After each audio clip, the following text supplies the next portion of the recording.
By the year 2035, nearly 50% of women will be single. I saw this online and I didn't like it. Why women? Why are we singling out women? Isn't it just people? I think Morgan Stanley, who published this data, are far more interested in whether women are single in 2035. Why? Yeah, I'm not sure. Why does it say women and not men? I don't know. Why is it not people? provocative? It's definitely more provocative. They do say women are higher spending consumers, so maybe they're interested in what women are going to spend their money on in the future. Let's see how it sounds if you say men. By 2035, nearly 50% of men will be single. How does that sound? Doesn't sound as impactful, does it? Do people just go, well, that makes sense? That's a very depressing statistic, I think. But you know what I found really interesting is that I saw this statistic online, and I saw it on Instagram initially, and I clicked on the comment section, and I'm not kidding when I say there were thousands of comments, and I couldn't find a single one of somebody saying this is depressing.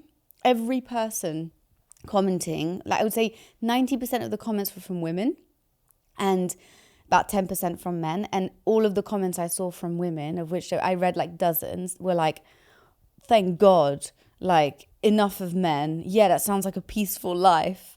Yeah, that's about right. Like, well, who needs guys? And it was really interesting. I was like, I don't relate to this. If I saw that single, that would make me feel sad and anxious.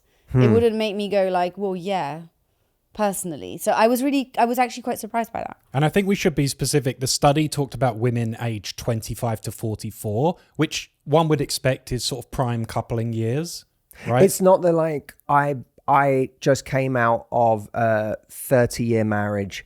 I'm 60 and I'm never doing that again. Right. It's like I'm in the years where I would be looking for someone. It's interesting to hear people who are in those years saying, thank God, or yeah, you know, like celebrating that fact. Well, because that stat in like 1955 would be truly gobsmacking, right?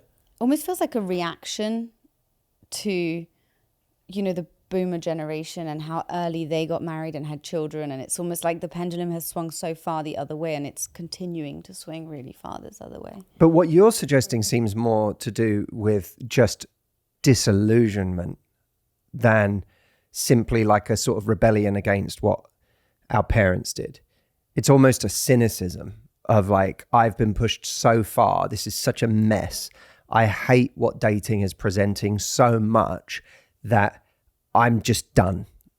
I'm done with this. Well, is it hating dating or is it hating what you think relationships represent?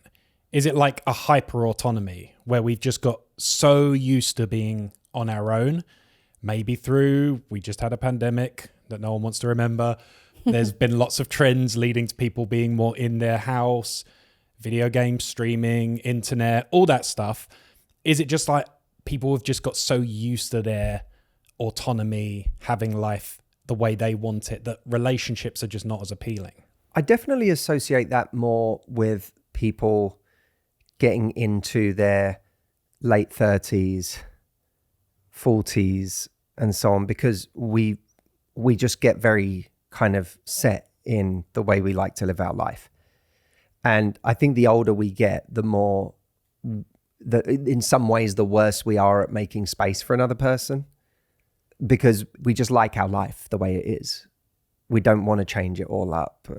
We like the way we, you know, our sleeping arrangement. We like our bed sheets, our pillows. We like the way we're doing things. We like our schedule but I don't associate that so much with people in their 20s or in that, you know, portion of their 30s where they're really actively looking, and even well into their 30s, you know, that, and I'm not suggesting for one second that's not also true of many, many, many people in their 40s. But I just think I certainly notice a trend in people as they get older, that they tend to get a lot more, they tend to become a lot less forgiving of like change in their life and making space for somebody. But I still don't think that like, that still to me isn't what you're getting at when you read those comments.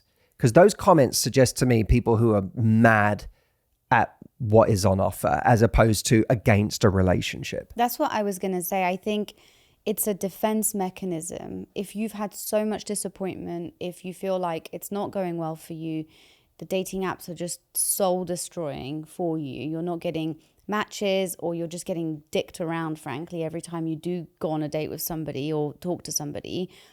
I absolutely can see a world where you would just get to the point where you're like, well, I don't need this.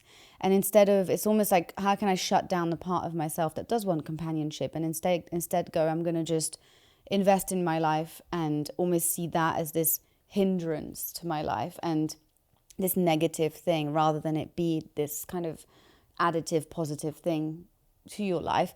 I think what's really interesting, though, is trying to understand, you know, when I was thinking about this, I was like, okay, if we're going to have nearly 50% of, let's say, people, not just women, single by 2035, something has gone kind of wrong, or something has changed. And the reason I mentioned our parents' generation, the boomers, is because the way that people selected partners back then seemed far more straightforward, albeit maybe not necessarily the right kind of, weren't making the right choices because there were, you know, very high divorce rates, you know, years later and things like that. But I do think that the pressure that was put on finding a partner and finding the right partner was not what it is today.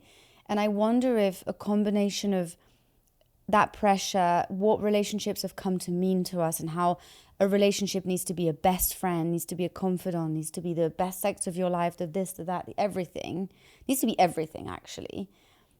The combination of that and, you know, all of the things that we've talked about before of, you know, the amount of choice that we seem to have, or we perceive to have, and you know, what social media has done to our perception of what's beautiful and what's normal, all of those things. I think it's kind of scary to think that it's culminated into this, like, just this, what feels like an impossibility for a lot of people in finding someone and actually settling down and feeling happy with the choice they've made. And the time it takes you, even economically, to get established, I think a lot of people feel they're not ready. Like they have to your point, they have to be perfect. They have to be an amazing, perfect partner who's going to be able to attract the perfect partner. Can you speak to that? Because I think that's quite a male mindset. I'm not saying women don't feel that, but I think that is quite a male mindset. So I'm really curious if you can speak a little more to that. Well, I think getting economically established, everyone knows prices have risen massively. Home ownership has gone down among young people because it's priced out for most people. Getting established in a career has taken a long time for a lot of people. A lot of young people live with their parents for much longer these days, much, much longer. So if you put all that together, the feeling that, I think it goes both ways, but you're right. I think a lot of men feel that there's a huge competitive pressure right now where they feel like they just see so many people balling out, being successful, being some rich entrepreneur. It's all kind of a bit fake and online. But if your perception is there's such a high barrier I have to reach to be an eligible man now, then it feels like, well, I'm not going to get there for a long time. I'm not going to be ready at 25 to marry. I'm not going to be able to attract the kind of mate that I want to attract at 26 if I'm barely even established out of my parents' home. So I think there is this sense of like, I'm going to have to do a lot more until I'm ready, until I can attract someone who I think, you know, I would like to be with. But this last part, I think, is the interesting part, because everything up until then, I was like, oh, it sounds like an insecurity of like, I'm not enough. And, you know, I need to prove to myself and to the world that I am enough in order to get attraction. But what you're suggesting is almost the same images and lifestyle that you see online and go, I wish I had that. And I should aspire to be that entrepreneur, to be that wealthy person. Goes hand in hand with, so I can attract this kind of person over here who's also living online, who's also not necessarily real and a lot of the time, who also a complete fantasy of a person. Mm-hmm. And so again, it's like, that's really messed up. Yeah. That's really messed up. You've seen that famous like Seinfeld clip of the guy who's with, is it Elaine? Yeah. He's with Elaine, they're dating, and then like she's with him you tell me if I'm wrong, Steve, but I think she's with him during like his difficult times when he's studying and training to qualify as a doctor. And then he becomes a doctor and he breaks up with her. And she's like, what do you, like, this is it. Like, you're a doctor now. We can be together. And he basically says, oh, Elaine, like I always knew that, at one point I'd qualify to be a doctor and then I would go out and find someone better. He goes, then he goes, that's the dream of being a doctor. It's like, there's something so just dark. That's awful. And demoralizing about that kind of person. But that person does exist. I'll always remember meeting a guy who, when he was, I'm trying to think what age he would have been when I met him. He must have been like 35 or something when I met him. Maybe he was slightly younger because I was younger and I just thought he was older. But I think he was around 35. And I just remember him, he was a kind of slightly nerdy guy. He was, I don't know, maybe he was in tech or finance, who knows. And I just remember this comment he made where he basically said outright, I'm not settling down yet because in 5 years, my stock will have risen more. And what he was saying is, I'm going to be more successful. I'll be further along in my career. I'll be able to attract a better mate when I'm in that place than I can now. And in a way, whether or not someone is coming from that place or whether they're coming from a place of, I'm doing all of this because I'm not enough for a relationship right now. By the way, those two are kind of the same thing, right? They're not different. They just have different, one of them can be, you can view one side of it much more sympathetically than the other, right? Which is just about saying, I'm just, all the people that would be attracted to me right now, I'm disqualifying as not good enough. And the person that I will get once I've got all these things, that's the person that will be good enough for me. But either way, what it points to is an enormous number of men who do not feel ready to settle down at precisely the time when so many women are actually looking to find someone who can settle down or who's willing to. And Stephen, to your point, if the date at which men are feeling ready because they don't feel enough right now keeps getting pushed back, then that asymmetry between men and women just gets larger and larger, right? You've got women who are in their 30s going, I really want to find someone who's ready. And you've got men who are in their 30s going, I'm not going to be in a place financially or in my career for another 5 or 10 years where I'm going to be ready. And you also, let's be fair, you also have a ton of women who are, saying, well, I can now be a self-sufficient person. I have a job. I can buy my own house. I can sustain myself. I can take myself on nice holidays. I'm good. I want to meet a guy who's at my level. Yeah, I want more. And I want more. Yeah. And so I also think, to be fair, there is an instinct to hate on the guy who's saying my stock hasn't risen. And my instinct, everything in me hates on that. I'm like, oh, for God's sakes, that means that you're just completely going after the wrong things. But equally, it's hard because I do think that there are a lot of women out there who do value those things. And so then you are narrowing your pool and you are, facing more rejection and you are feeling not good enough in certain situations. And so it cuts both ways, I think. Well, and there was even a big article in The Atlantic about the rising education gap and how big that's gotten with so many more women getting advanced degrees and so many men dropping out, not getting degrees, not even going to college, and how that's just gotten bigger and bigger. And it was talking about how many women want to date people as educated as they are. And even that, that creates this whole different imbalance where people feel like, oh, the pool is shrinking for me of people I would want to date. And so I think all these things, but I think plus the isolation, I think there is just less. Some of this I wonder is also just a rationalization for the fact that people just do meet less prospective partners in their daily life than they used to. Like, where did you used to meet all your prospective partners? All of them. I just think many hundreds of them. I just think even if I trace my own life from when I was like 19, 20, there were many more, even just then, it felt like there were many more social things. There were just more people who go for after work drinks. There were more people going to clubs. There were more people doing just having to rub against people. That may have just been because I was young and much more sociable at 19, 20 than I am now.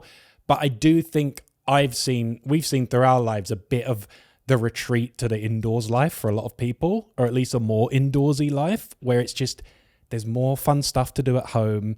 Going out has gotten expensive. Lots of nightclubs there's not as many as there used to be. It's not really as big a cultural thing. I don't think Gen Z go out to clubs as much as maybe we did. We've seen all the figures and how much drinking has declined, just full stop. Bars, all those things have declined massively. So I do think there is also just this fundamental thing of people are not rubbing against people enough. I'm curious about this, Harrison. I wish you had a microphone, but you're how old?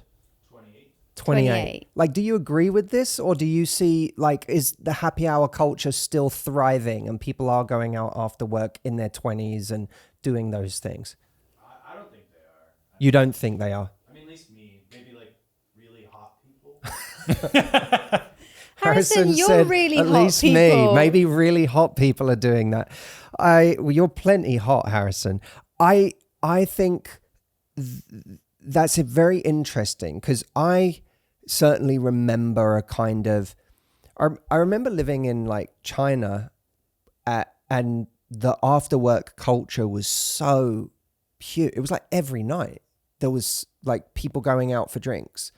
And I guess drinking was a huge part of it. And it was definitely a huge part of like going out after work. It was never like, let's go out after work for a smoothie.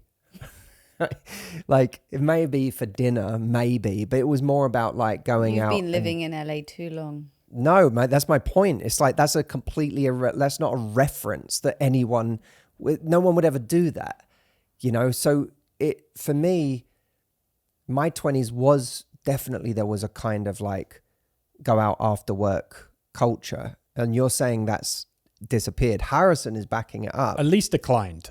I think it's easier in a city like New York, where there's like, especially if you work in an office, there's a kind of built-in culture, a built-in community to that, where people can go out together and do, especially when they're younger. And maybe a lot of people in their 30s get to a point where they're like, yeah, I don't really drink now, you know, but like in their 20s, that's most people, I would argue, do. But again, you're saying Gen Z, they don't drink as much. It's like lower than ever drinking.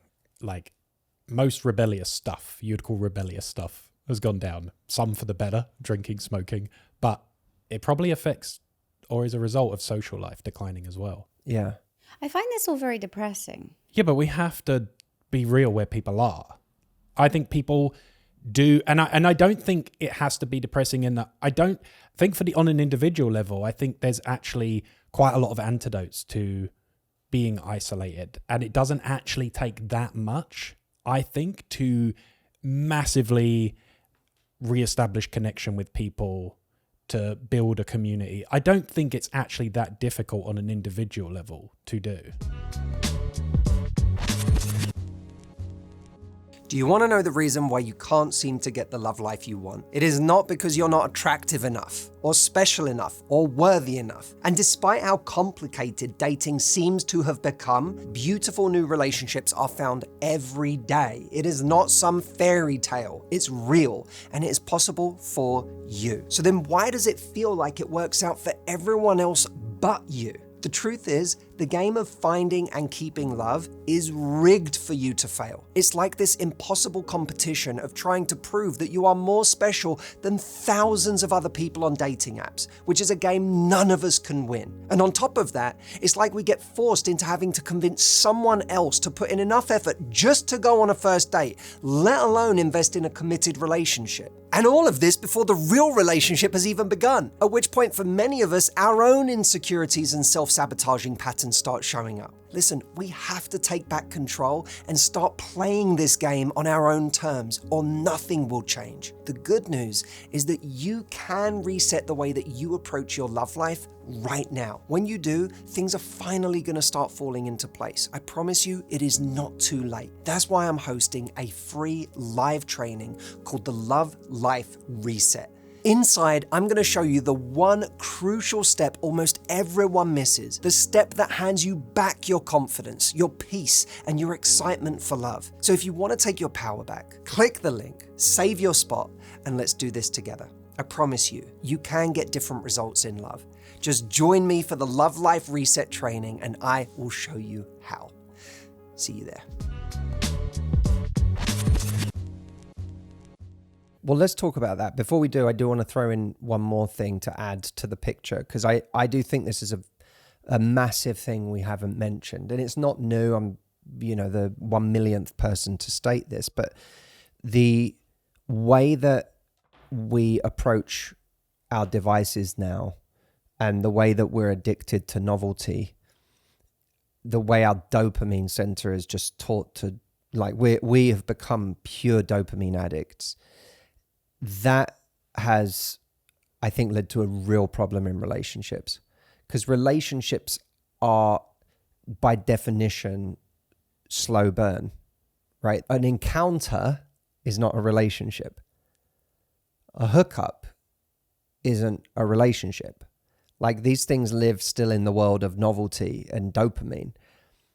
Meeting someone on a dating app and exchanging messages isn't a relationship. Relationships take time, and they require us to actually invest in them. It's why I'm a huge believer in the idea that we make a decision to love someone. I really believe that. We make a decision to love someone. And a lot of people are not making that decision because it feels harder than the fast twitch energy and reward of scouring the internet, looking at porn, meeting people for hookups, switching gears. The moment you're a bit bored of someone, you switch to somebody else. I'm not saying it makes us happier. I think it's the opposite, but that's what we've become addicted to.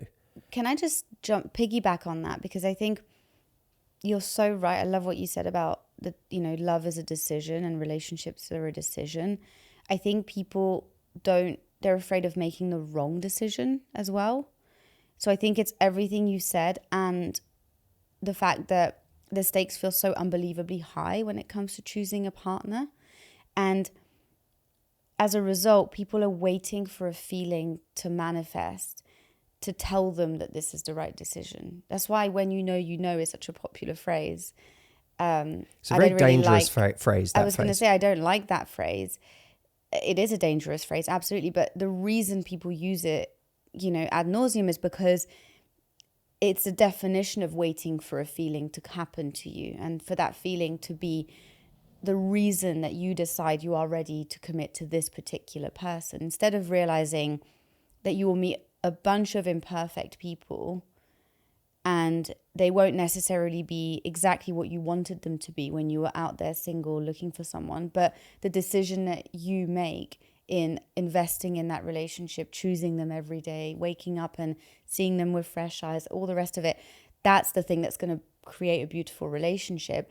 I think people don't even know how to get there because they're so afraid of making that wrong decision. The stakes feel impossibly high. And the stakes feel impossibly high in part because of what we said earlier, that we've come to view what we are entitled to romantically as this impossibly grand thing. It's everything we've ever seen in the movies. it is all of the things you suggested. When we create stakes that are that high for something, what we're expecting is a feeling up front, as opposed to something that we build with someone, like a sort of an ember that we nurture into a flame over time. Like we're expecting like the flames from the beginning. And I think it's a really dangerous way to approach relationships. I always tell people to look at their friendships. Like, how many of your best friendships are with the people who were the most shiny and exciting on day one? Like the people that you would like go to war for and who would go to war for you. The people who you could call right now if your life was burning down. Like, how many of them are the people that were the most dazzling people the day you met them? You know what? They weren't necessarily, I was thinking, as you were saying that, I was thinking of my friendships, not necessarily the most dazzling people, but I do think what they required was something like super organic from the beginning of like, oh, I really just get on well with this person. I gel with this person. There's something there. My best friends, it was a bit of a love at first sight in friendship situation with all of them. So I do think... love at first sight? As in friendship at first sight. You know what I mean by that? It was a little bit like I met them and was maybe something at first we just got on very well. I felt comfortable. It was very organic. Yeah, but that's not the same as like most impressed at first sight. No, totally. It's not the same as most charmed at first sight. And that's the distinction I think is important to make, because I don't want people to listen to this and say, oh, well, you know, I don't need chemistry. I don't need someone that I feel, you know, really like, you know, excited about and that makes me feel good and I feel like we just click. You know, I don't need that. I need to make sure that I go for the slow burns. I don't necessarily agree with that. So I just wanted to make that distinction, because I think it's not about going, this is the most incredible chemistry I've ever felt in my entire life. Oh my God, I cannot stop thinking about them. And they're so amazing and look at how impressive and shiny they are. But you do have to go from the moment I met you, like when you and I met, from the moment we met, it was so easy. Just speaking was easy. Conversation, we spoke for hours and hours and hours. I don't believe that isn't responsible for the fact that we're married and in an amazing relationship. Now, I think that is absolutely, you can draw a through line from the moment we met to today. I agree, but it's so easy to ignore that feeling because you go on, you know, the next week you meet someone who has something else. That's true. And is like a bit better in this way or a bit more successful or a bit better looking or a bit more something. And it's like, or you know, we don't trust, like we feel that really comfortable feeling with someone and, you know, it doesn't live up to something in our mind that we think we're supposed to have or kind of person that we're supposed to be with. We've got this like image of like who we're supposed to end up with and what qualities they're supposed to have and, you know, where they're from and what they do and how much they make and what, you know, the way their life looks. And when we feel that ease that you're talking about in an unfamiliar form, it scares us. Or in some cases, it's not even on our radar.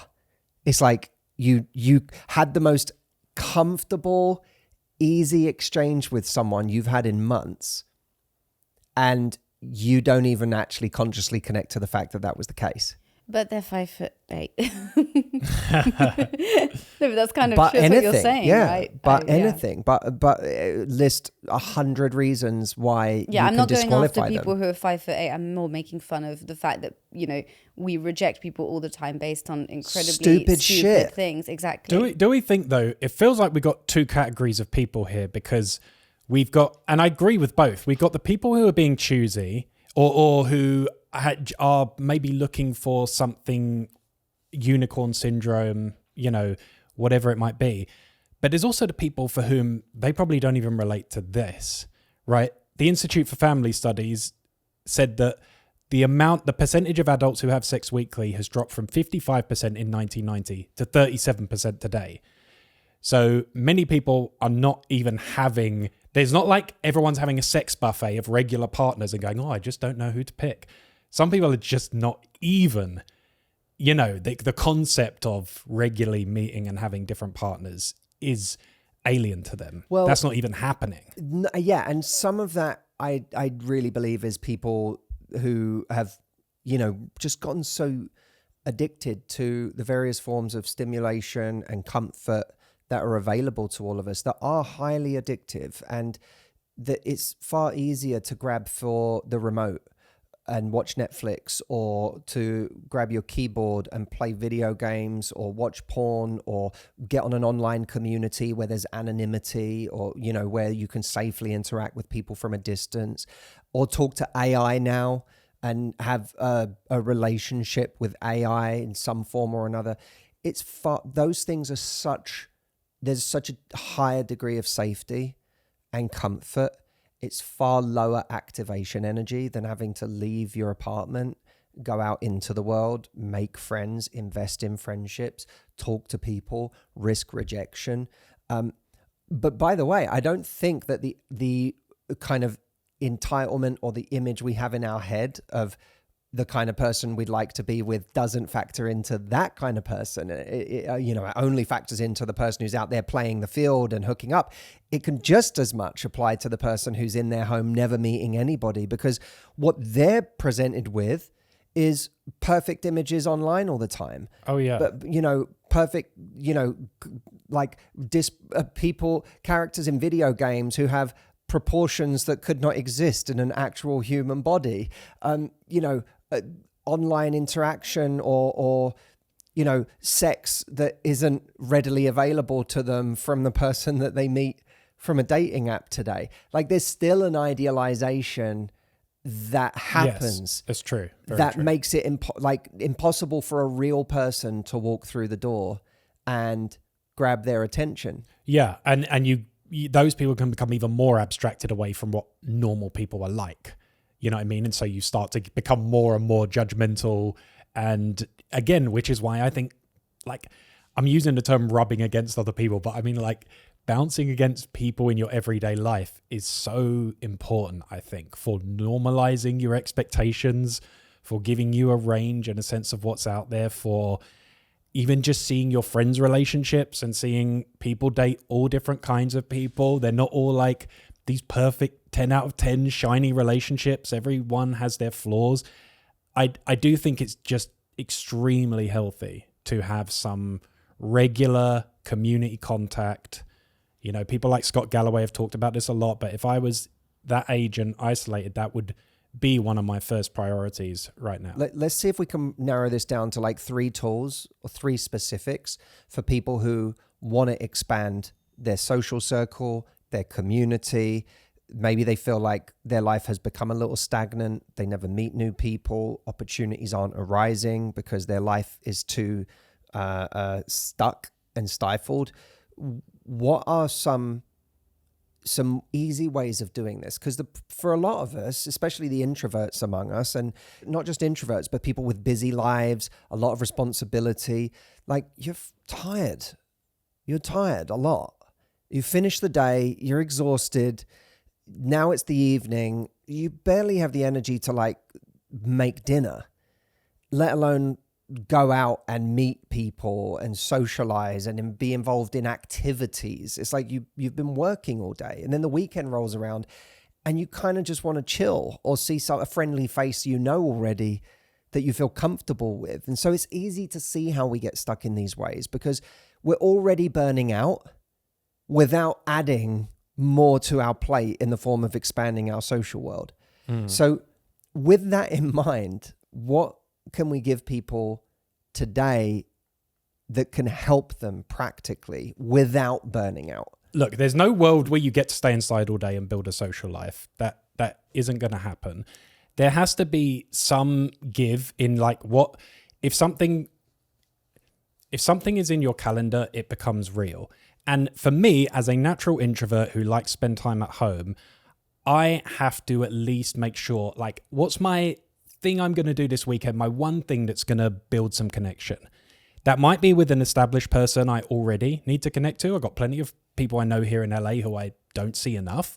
And maybe that community phrase if you don't build it enough. So is there some community that needs to be nurtured right now that I'm ignoring? Or is there one of my interests that there's a more sociable version of?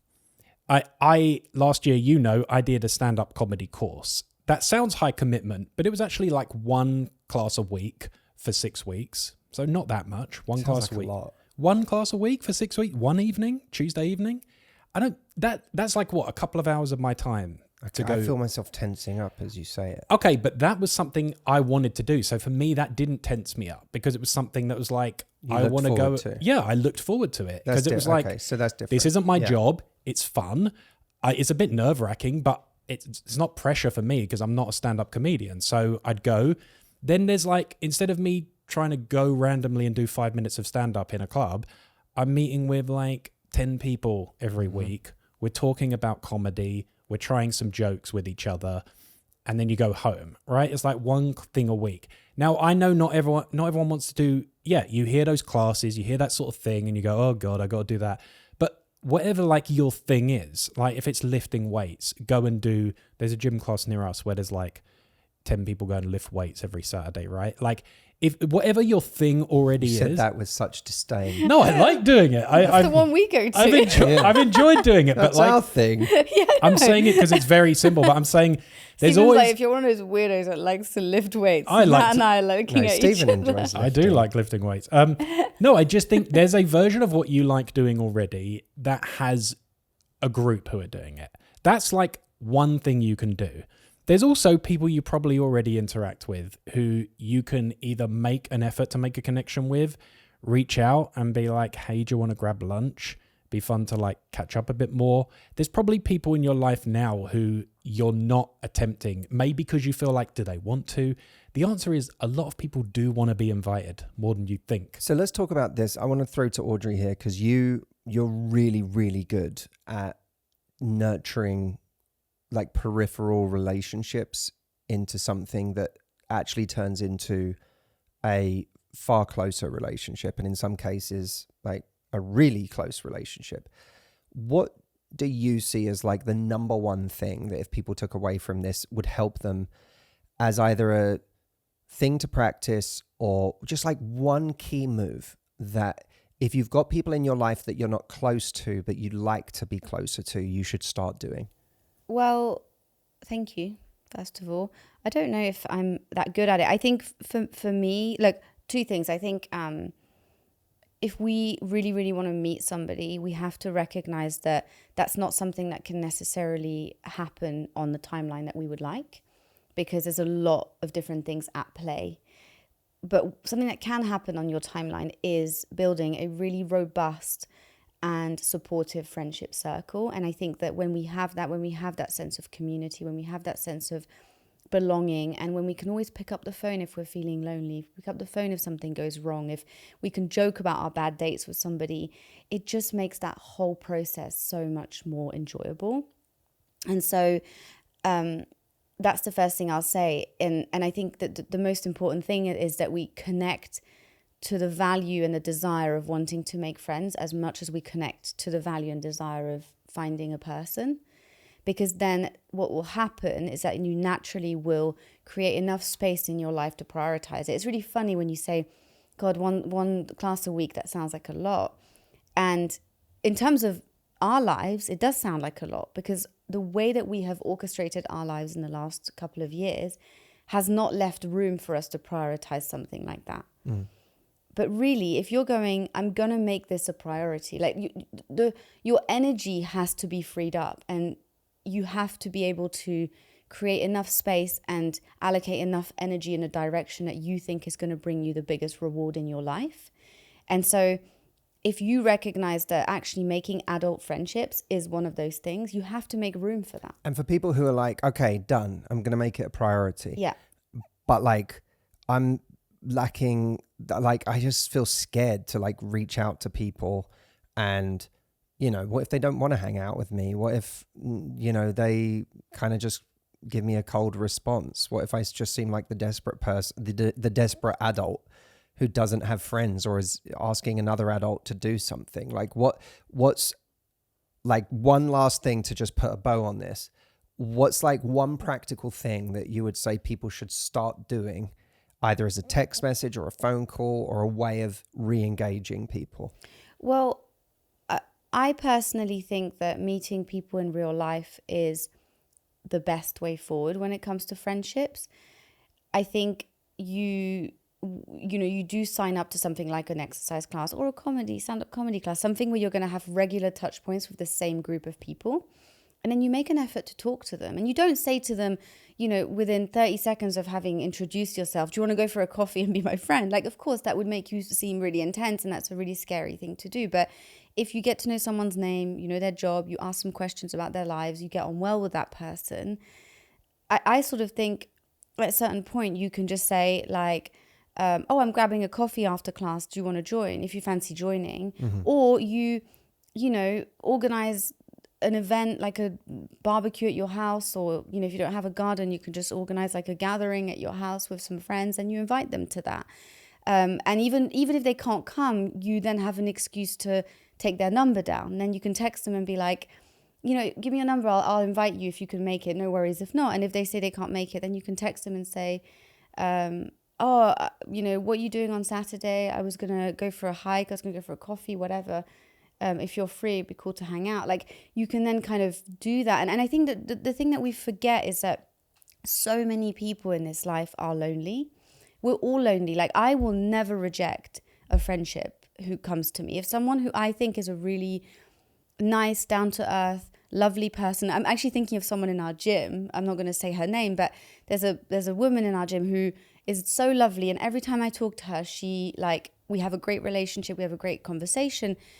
Now, if she was like, made the effort to get my number and wanted to go for a drink or wanted to go for a coffee, I'd absolutely go for a coffee with her. Like, who the hell am I to turn down a friendship? And I think so many people feel that way. There's obviously going to be people who are going to be too busy and too cool, and that's fine, but they're not your people. It's the same as dating. Like, they're not your people, and you can't, I think you just have to really hone in on the fact that so many people are lonely, so many people are seeking connection, and your job is to find the people who are looking for the same thing as you, both in love and in friendship. My friend in LA does a book club regularly, and we all go to it and have dinner.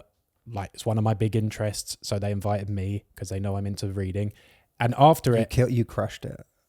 I bet you absolutely crushed it. I was in my arena. Yeah. It was a club. You were in your lane. It was a club I've been waiting to invite to my whole life. And we'd discuss it, we'd have dinner, it'd be great. But then after, like, I just made a habit of just going around to people and just being like, oh, what's the best way to keep in touch? What's the best way to connect? Oh, do you have Instagram? Some people would just follow each other on Instagram. Some people would be like, oh, I'm on WhatsApp, here's my number. And even if we didn't know what the follow-up was, it would just be like, let's get the details, and like, so we lock it in. We don't need a reason to. But everyone in that group is always like, it's a different bunch every time, but everyone is always like, I'm so glad our friend Till put this together, because we're so happy to have a reason to get together and do this and get to talk and hang out. Like, people are just starving for that. People want connection. What's a guy got to do to get an invite to this this book club of yours? I think you've had an invite once or twice, but politely declined because of your busyness.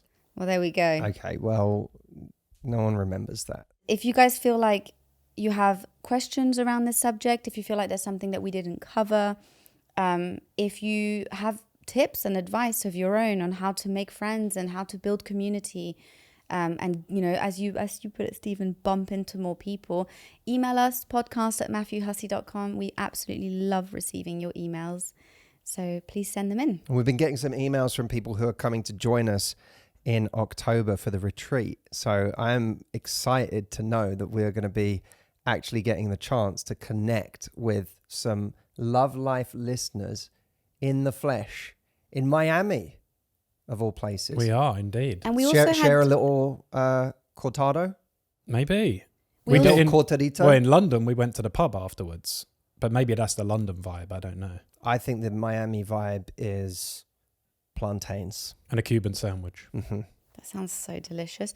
We also had people emailing in saying that they couldn't make it because they can't travel to the US and, you know, life doesn't permit them. Just so you guys know, you can get a virtual ticket. People don't know that. People don't know that because you always talk about in person. That's true. This is the first retreat we've ever done where you can actually watch it from wherever you are in the world, even though it's taking place on a live stage for the weekend. So very exciting stuff. By the way, tickets are available at mhretreat.com if you have not got yours yet. Okay, we have an email in from one of our Love Life listeners. This person has chosen to remain anonymous. We're going to do something a little different today and ask this question to Matthew AI to see what Matthew AI has to say. Can you explain what Matthew AI is for anyone that's joining and is like, what the hell are you talking about? Matthew AI is my digital mind that you can basically ask questions of anytime you want. So I am going to see what Matthew AI's answer is to this question. You can text or call Matthew AI. We're going to try and give it a call. Hey, it's Matthew AI. How can I help? Hi, Matthew AI. I have a question from one of our lovely Love Life listeners who says, how do you handle running into an ex you're completely over, but realizing that they are settled, married with kids, and it leaves you feeling behind in life, vulnerable, and somehow on the losing side? First, let me say this. It's completely human to feel a pang of vulnerability in that moment. Even if you're over your ex, seeing them settled with the life you might have once imagined for yourself can stir up feelings of comparison or self-doubt. But here's the truth. Their life path has no bearing on your worth or the timeline of your own journey. When we feel behind, it's often because we're measuring ourselves against someone else's highlight reel.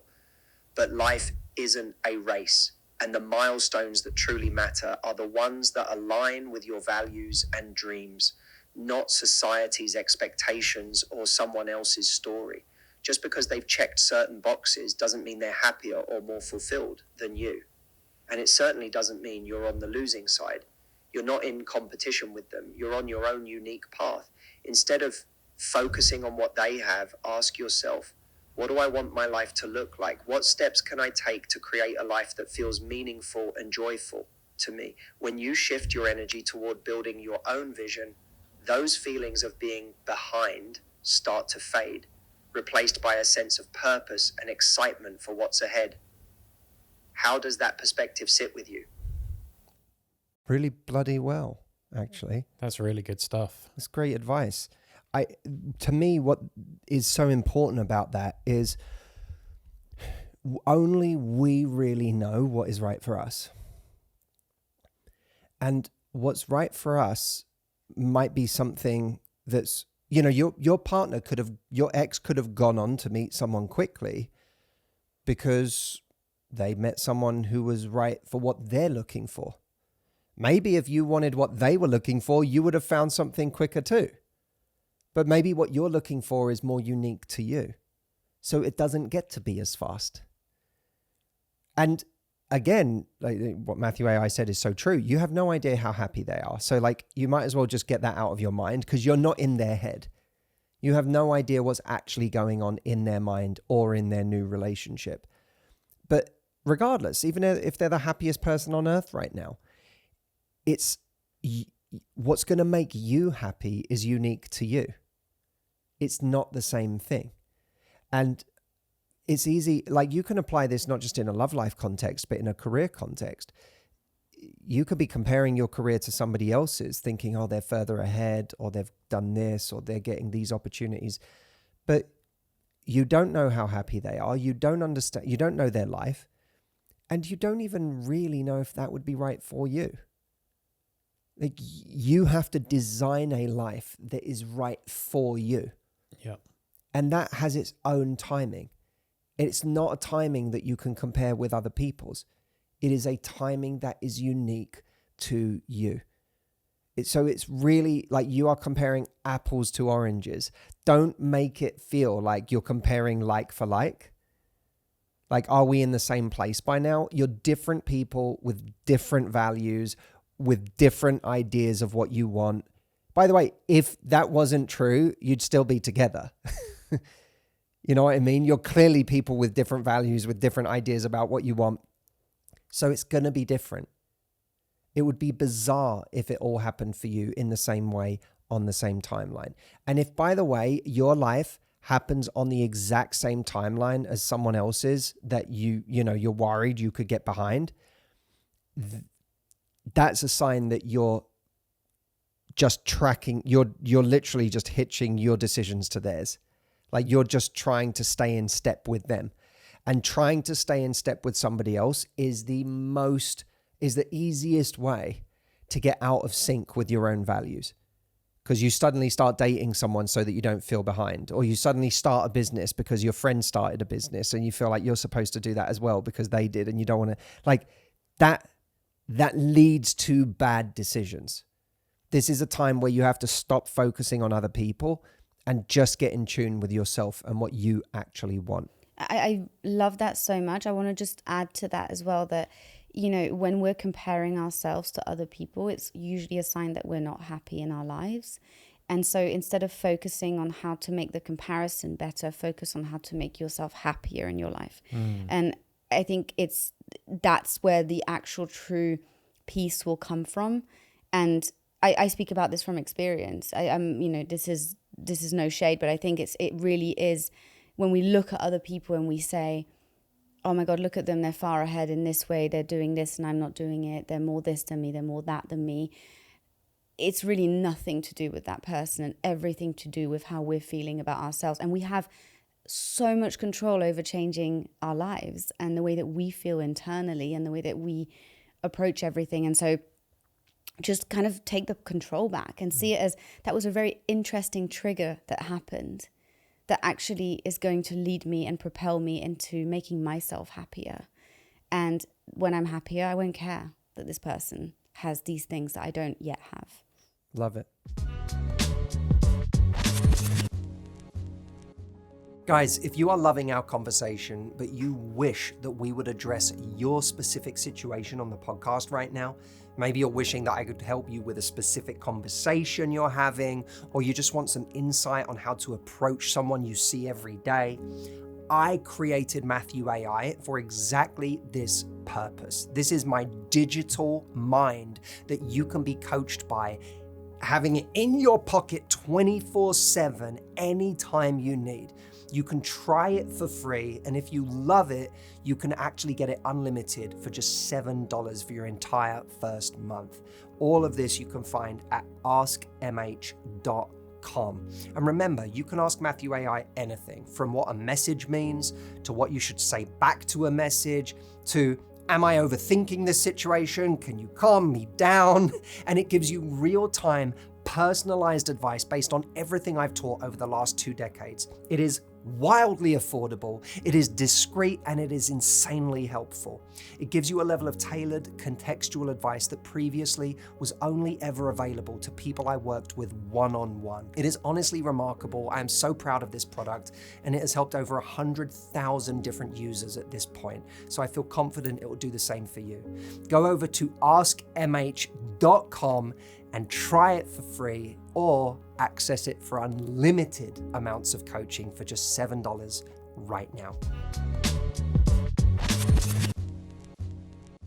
We had some comments on previous episodes. This one on episode 310, why being disliked is the key to finding real love. Blue Sky says, yes, I am a future psychologist and I would love an episode about Adler. This episode touched me personally, so thank you. I will listen on repeat. Thank you so much, Blue Sky. Apricot 1990 said, Matthew, you and the team are like my older siblings. You taught me so much. I love all of your episodes. Please do an episode on what communicating your vision for a relationship in early dating looks like. That is an interesting idea for an episode. We will bear that in mind. On episode 309, which was titled Stop Overthinking, How to Beat Anxiety in Dating, Florinda Orsini 226 said, Dear Matthew, Mrs. and production team, I have been following you for many years I want to take this space to really thank you for the enormous educative service that you have produced so far. I can only imagine how much work it involves to get all of these insights out in such a clear, relatable, and deep-cut way. Well done to you and your team, and again, my full appreciation. Oh, that means so much. I was going to say, it is really hard for you to do that. And so it's really nice for someone to recognize that. For all of us, for you too, for you guys too. Of course. But you do it more than we do because you also do YouTube and other things. So. Well, I don't know. Stephen's doing it all the time in the membership, of course. Yeah, with your courses. Yeah. Sorry, Stephen. I'm the one who's not pulling my weight. Well, speaking of Stephen, it is... Steve. No, wait. What? I like to steal it from you. Speaking of Stephen, it is that time again. Steve Sleeves. What you guys? This is not your... Sorry. One more time. You go. No, I'm not doing it again. One more time and then we'll do the theme song. Come on. It's not even the... What? One more time and then we'll put the theme song. No, just cue the theme song. This is the theme song for Steve's Sleeves. Don't be bereaved. You know that we can't live without another episode of Steve Sleeves. Welcome to Steve Sleeves. We've got a great show for you tonight. We're going to play... Look, we've talked a lot about loneliness. I don't think loneliness is all... Let's put it another way. Being alone is not always bad. So I want to play a game called Lonely or just Alone. Okay. Having a little me party. So I'm going to give you some scenarios quickly and you're going to tell me, is this lonely or just alone and loving it? So Okay. wait. Is this loneliness? You changed it. Is this loneliness or healthy solitude? You've changed it a third time now. No, I haven't. No, he hasn't. Yeah, you said lonely or just alone. The second one was lonely or loving it, and the third one was lonely. Well, as in or the just... sentiment of Okay. are you feeling What- lonely or are you Stephen's just by Sleeves. yourself? Stephen's Sleeves It's Steve Sleeves. always has a certain like catchphrase element. So what's the thing? It's like normally if this was a normal Steve Sleeves, it would be like lonely or Shimon having a Shimonly time. Okay, solo or YOLO? I don't know. Yeah, solo or YOLO? Happy? No. Steve Sleeves would never say something so cliche. God. What about lonely, or what rhymes with lonely but suggests you're like having a good time? I'm doing the feature. Okay. Good Lord. He's editing in real I time. know, overcomplicating things yet again. Okay, lonely or healthy solitude? Solo or YOLO? Going to the movies on your own on a Saturday? YOLO. I'll tell you the answer. That is YOLO, because Hell it is yeah. one of the deep pleasures in life is going to the movies on your own. I believe in taking yourself on a date, I do. and I think that's a really And some nice people go, date. what? You went to the movies alone? And I'm like, yeah, it's I a hate wonderful people. experience. Well, and that too. Having a friendship group whose values you don't relate to. Lonely. Yeah, extra lonely. That is lonely. You can be lonely in a crowd. That's why you got to pick the right crowd. Eating lunch at your desk while everyone else goes out to lunch together. YOLO. He's not sure. He likes eating lunch alone at his desk, watching Mr. Morrow on YouTube. Yeah, it's all about he's happy when he does that. I'm going to say YOLO. Oh, okay. It's interesting. Because working days are hard, so you need to give yourself self-care at lunchtime. And if self-care at lunchtime for you means getting a little bit of like quiet time, I think it's just because your job involves a lot of speaking. That's why you feel that way. I don't think you should do it every just day. as much as you, Stephen. No, not more than you. I will go to lunch with the crew. If you have, I don't think you should do it every day. Like especially if you work in a sort of corporate or a community, like an environment where there's people around you, I don't think you should eat lunch on your own every day. But I do think you shouldn't be afraid to take space when you need it. Okay. So do YOLO Okay. YOLO. or No. YOLO. On a group hangout, but you're scrolling Instagram watching reels. That's just rude. Lonely. That's lonely. Self-imposed lonely. Yeah. Okay. suggestive that you're not actually enjoying the company of the people you're with. Okay. Yeah. Going to a dream travel destination by yourself. Oh, Shimonly. What? You think it's lonely? No, that's the good one, remember? YOLO. YOLO. Fine, YOLO. It's going to get YOLO. so You're confusing for pro traveling alone. I You just think don't like that's- that we're using YOLO. You're pro traveling alone. I think that's a really brave and courageous thing to do, and I'm all for it.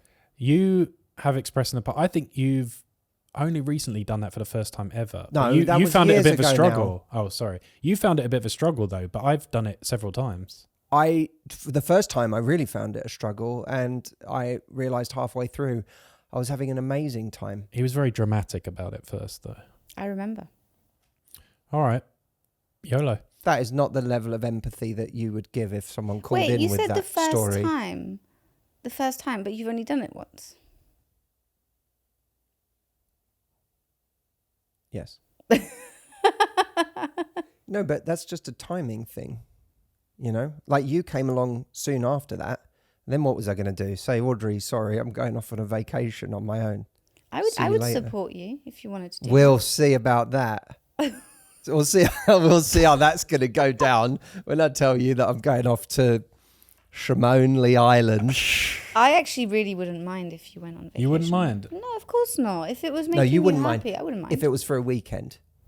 Yeah, if you went for If like... I said I'm going for a whole week, you'd be a bit jealous. Yeah. You'd be like, why can't I come? Yeah, that's true. I would be like, why can't I come if it was a week? You'd get a bit like FOMO. But you'd miss me, so... True. I'll stick to my weekend getaways alone. All right, final one. Headphones in at coffee shop, gym. Just keep the headphones in the whole time. If you've got plenty of like friends and you're happy with your social life, then I'm going to say YOLO or Shimonly. But if you are craving social connection and you're doing it lonely. All right, well, that's the end of Steve's Sleeves, everyone. Hope you had a great night. Thanks for coming out. And we're out. I would give that Steve Sleeves a A+. Thank you so much. solid 7.5. There's no review afterwards. Instant review. We've had lovely comments from people about Steve's Sleeves. People love so thank Steve you, Sleeves, everyone. but I see. This is what you don't get. I fight for the Steve Sleeves fans. Like I'm on their side. What I'm saying is I know the Steve Sleeves fans, and they would have wanted a real like Steve's Sleeves classic catchphrase. That was a real... Do you want me to review your sections of the podcast? Nope. Thank you so much, everybody, for listening to another episode of Love Life. We will sleeve you soon. Wow. Thanks, everyone. I did that on Bye. the spot. That was not planned. Really?